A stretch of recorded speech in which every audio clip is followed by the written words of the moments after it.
¿Y tú por qué estás tan seria, con lo guapa que eres? Eso me dijo la señora del Mercadona mientras metía en la bolsa una caja de manzanilla con anís y una tableta de chocolate negro del 85%. Le sonreí por educación, pero me entraron ganas de salir corriendo. No por ella. Por mí. Porque ya no recordaba cuándo fue la última vez que alguien me lo preguntó con intención, no por romper el hielo o por costumbre. A mis 62 años ya no me hacían esas preguntas. O al menos no las respondía. Me las guardaba dentro.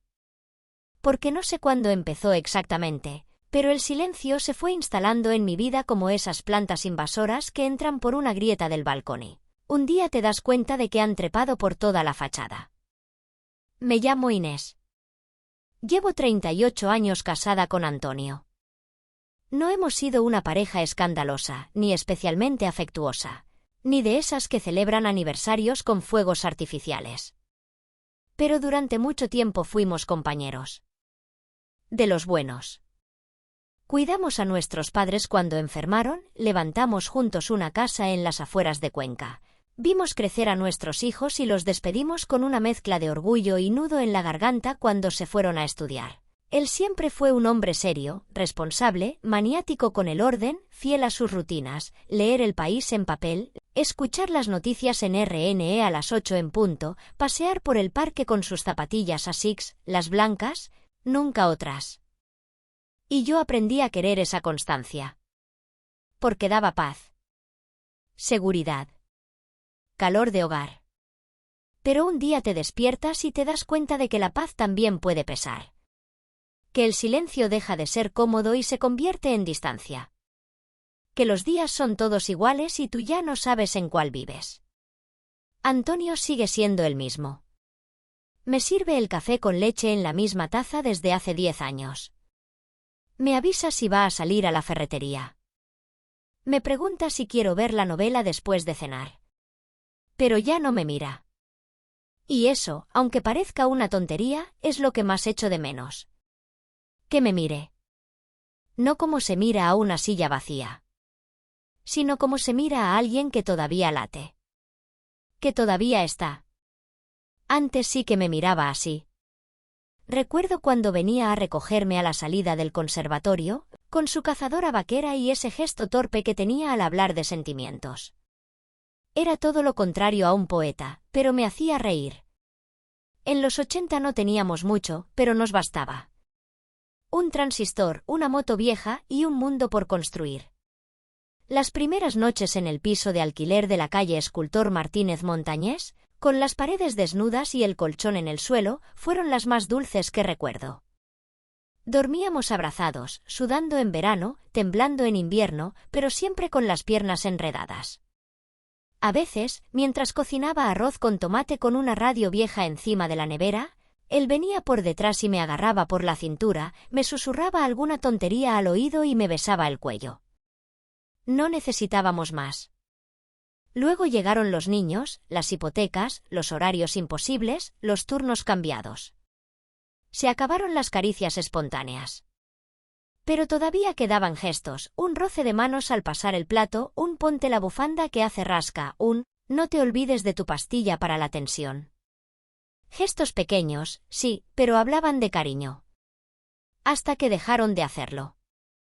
Hasta que se volvieron gestos automáticos, como los saludos del portero. Costumbre. Educación. Nada más. En casa, el silencio se fue instalando como una humedad persistente. No había peleas, ni gritos, ni dramas. Solo un espacio cada vez más grande entre los dos. Un sofá compartido pero sin roce. Una cama amplia que parecía aún más grande en invierno. No es que se apagase el deseo. Es que se extinguió sin darnos cuenta. Una noche, hace un par de años, me acerqué a su lado y con voz baja le susurré, ¿te apetece? No hubo rechazo. Hubo algo peor. Un suspiro. Estoy cansado, Inés. Mañana, ¿vale? Pero mañana no llegó. Ni pasado. Y dejé de preguntar. Y empecé a maquillarme más para salir al estanco. A pintarme los labios antes de ir al ambulatorio. A buscar mi reflejo en los escaparates de las ópticas solo para comprobar que aún estaba ahí. Porque nadie más lo hacía. Ni siquiera él. Un día me vi haciendo algo que nunca había hecho. Me hice una foto en el espejo del baño. No para nadie. Para mí. Para verme. Para recordarme. Llevaba una blusa azul que me había regalado mi hermana Dolores y el pelo recogido como cuando era joven. Me miré en la pantalla del móvil y pensé, no estás tan mal. Luego, al ver la imagen, me eché a llorar. No por tristeza. Por vacío. Porque no tenía a quién enseñársela. Porque sabía que si se la mostraba a Antonio, él diría algo como estás guapa, sin levantar la vista del telediario. Porque él ya no me veía. Y yo necesitaba ser mirada. Deseada. Nombrada. Y no solo para pasar la ITV emocional del matrimonio. No. Necesitaba sentirme viva. Empecé a notar cosas pequeñas. Como me alisaba más la falda al salir. Como me quedaba unos segundos de más en la panadería si el panadero joven me decía guapa.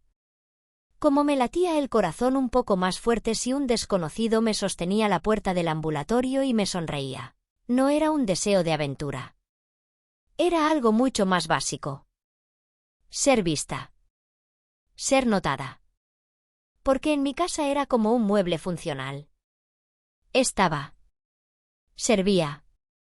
Pero nadie lo admiraba. Una tarde, sin decir nada, decidí hacer una prueba. No llamé a Antonio cuando salí a andar. No volví a la hora de siempre.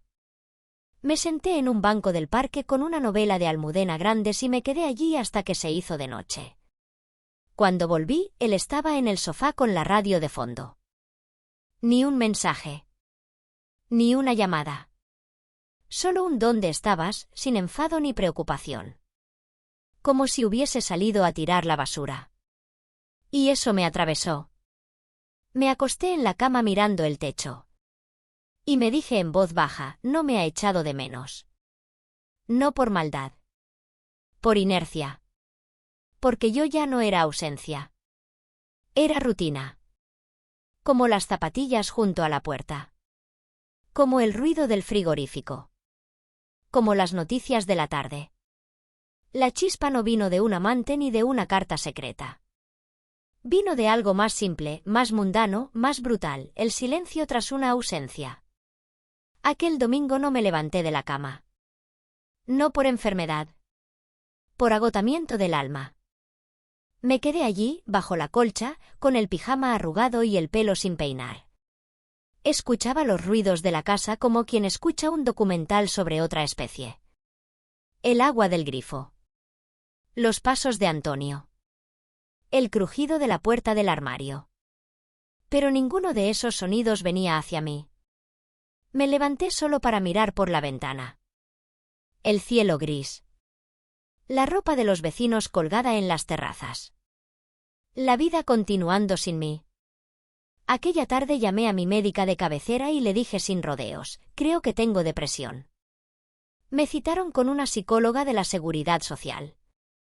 Se llamaba Clara. Era joven, con gafas redondas y voz pausada. En la primera sesión apenas hablé. Solo lloré. En la segunda, le conté que no me tocaban desde hacía años. Que dormía al lado de un hombre que me quería pero que ya no me sentía mujer. Que me daba vergüenza reconocer que echaba de menos que me acariciaran la espalda. Que alguien me dijera guapa y se lo creyera. Ella no me interrumpió. Solo dijo una frase que se me clavó como un alfiler, ¿y si no estás triste por soledad, sino por falta de presencia? Me recomendó algo que al principio me pareció una tontería, que me fuera sola un fin de semana. Que rompiera la rutina. Que me escuchara. Que me sacara del decorado de siempre. Al principio me resistí.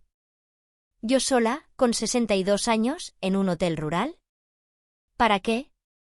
Pero una mañana de enero, Cuando vi a Antonio dormido con el móvil sobre el pecho y el sonido de la radio murmurando noticias sobre él, IBEX y el tiempo en Galicia, sentí que si no salía de allí, me apagaría del todo.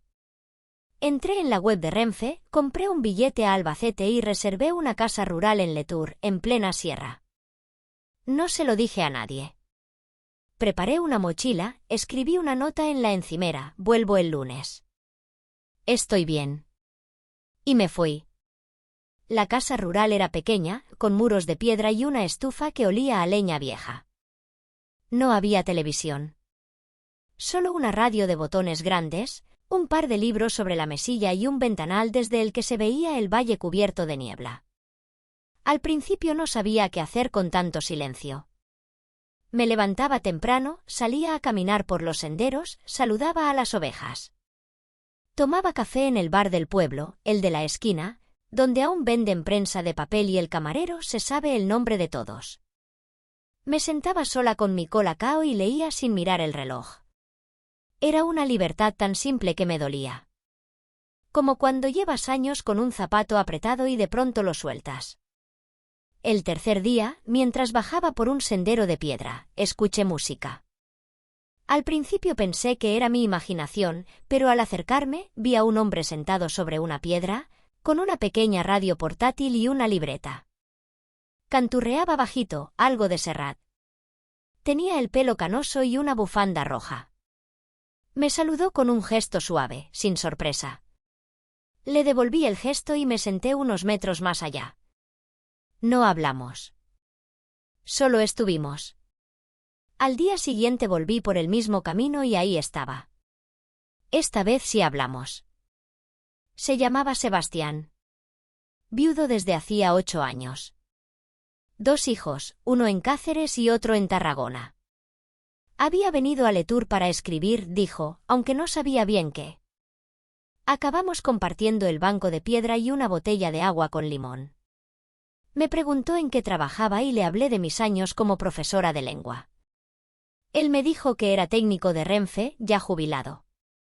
Pero lo que más me impresionó fue cómo me miraba. No con deseo. Con atención. Como si todo lo que decía tuviera peso. Como si no fuera invisible. Esa noche no dormí. No porque sintiera culpa, ni mariposas, ni amor repentino. Sino porque por primera vez en mucho tiempo alguien me había preguntado cómo me sentía. Y había esperado la respuesta. No pasó nada entre nosotros. Ni un beso, ni una caricia, ni una insinuación. Pero fue el encuentro más íntimo que he tenido en años. 3 días seguidos nos encontramos en el mismo banco, a la misma hora.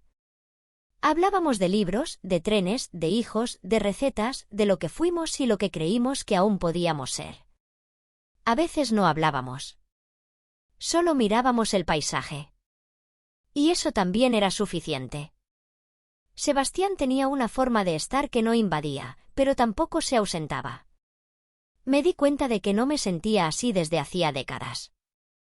El último día, antes de regresar a Cuenca, me regaló una libreta pequeña con tapas de cartón. En la primera página escribió con letra firme, para que no te olvides de escribirte. No me pidió el teléfono. No me hizo promesas. Solo me abrazó fuerte y dijo, no te apagues. En el tren de vuelta no paré de mirar por la ventanilla. No por nostalgia, sino por una mezcla extraña de calma y vértigo. Sabía que en casa me esperaba lo de siempre, el café en la encimera, las zapatillas en la entrada, la rutina perfecta. Y sin embargo, sentía que algo se había movido. Que algo en mí ya no encajaba del todo en esa vida tan ordenada. Cuando entré por la puerta, Antonio estaba viendo la tele. Ni se giró. Solo dijo, ¿todo bien? Y yo respondí, sí. Pero la palabra no significaba lo de antes. Esa noche me metí en la cama vestida y lloré en silencio. No de tristeza. De claridad. Porque entendí que no se trataba de Sebastián, ni de un amante, ni de querer empezar otra vida. Se trataba de dejar de desaparecer en la mía. No me fui corriendo. No empaqueté mis cosas en cajas ni di portazos. Solo empecé a hablar. Con calma. Con pausas. Le dije a Antonio que necesitaba espacio. Que necesitaba volver a mirarme al espejo y reconocerme. Que no era culpa suya, ni mía, pero que algo se había roto, despacio, y que llevaba años intentando recomponerlo a solas. Él no reaccionó con rabia. Solo se quedó quieto, con el mando en la mano, como si lo que yo dijera fuese parte del informativo. Me escuchó entero, cosa que hacía mucho que no pasaba. Al final me preguntó, ¿estás enamorada de otro? Y respondí, no. Pero tampoco lo estoy de esta vida. Me fui a casa de Maruja, mi amiga del club de lectura. Me dejó su habitación de invitados con el edredón de flores y el armario lleno de colonia heno de Pravia. Allí dormí como no dormía desde hacía meses. Sin nudos. Sin peso. Sin tristeza. Volví a la terapia. Empecé a caminar cada mañana. Me apunté a un curso de escritura en la biblioteca. Compré un sujetador nuevo, no para nadie, para mí. A veces Sebastián me viene a la memoria, con su bufanda roja y su manera de decir no te apagues. No le escribí. No lo busqué. No porque no quisiera, sino porque no lo necesitaba. Porque él no vino a rescatarme. Me señaló el fuego que yo misma ya tenía dentro. A veces me siento sola. Claro que sí. Pero es una soledad diferente. Elegida. Con espacio para mí. Para lo que quiero. Para lo que ya no quiero fingir. Y si alguien me preguntara ahora ¿y tú por qué estás tan seria?, le diría que ya no lo estoy. Que hay días grises, sí, pero que ahora soy yo quien enciende la luz. Que no quiero volver a enamorarme. Quiero volver a sentirme viva. Y eso, a esta edad, es amor del bueno. Aunque empiece solo conmigo.